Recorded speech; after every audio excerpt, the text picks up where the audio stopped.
এই তো আসলাম আজকে। ছোট বোন দেশের বাইরে চলে যাবে, ওকে নিয়ে এসেছি।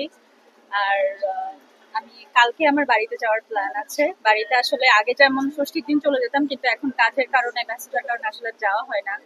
বাবা মার জন্য অনেক খারাপ লাগে। যেমন গত বছরও নবমীর দিন বাড়িতে যাওয়া হয়েছিল। তো এবারও প্ল্যান আছে কালকে কাজ শেষ করে দেন রওনা করব। তারপর এই তো বাড়িতে বাবা মার সঙ্গে, বোনের সঙ্গে, সবার সঙ্গে পূজা উদযাপন। তবে কি বলতে পারি ষষ্ঠীটা কাটাচ্ছেন ঢাকেশ্বরী মন্দিরে? হ্যাঁ, হ্যাঁ। এবার বিশেষ কিছু চাওয়া আছে কিনা, মায়ের কাছে কোনো বিশেষ প্রার্থনা আছে কিনা? অবশ্যই বিশেষ প্রার্থনা বলতে চাই, সকলের শান্তি কামনা করি, বিশ্বের মঙ্গল কামনা করি, এটাই। আহ, এই পূজায় আমরা দেখেছি গতবার গণ অভ্যুত্থানের পরে প্রথম পূজা গেল গতবার, সেখানে শান্তিপূর্ণভাবে হয়েছে। হ্যাঁ, এবারও হচ্ছে, এখানে আমরা দেখলাম ডিএমপি থেকে হ্যাঁ, ব্যাপক হ্যাঁ, যথেষ্ট নিরাপত্তা। নিরাপত্তা। আমি আসার সময় দেখলাম, and দেখে আমার খুব ভালো লেগেছে এই ব্যাপারটা।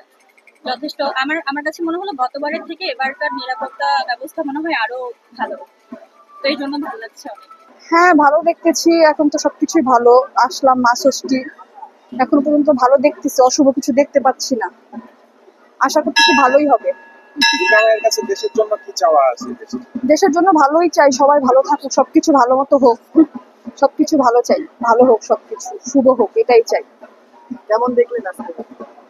ভালো ভালো দেখছি।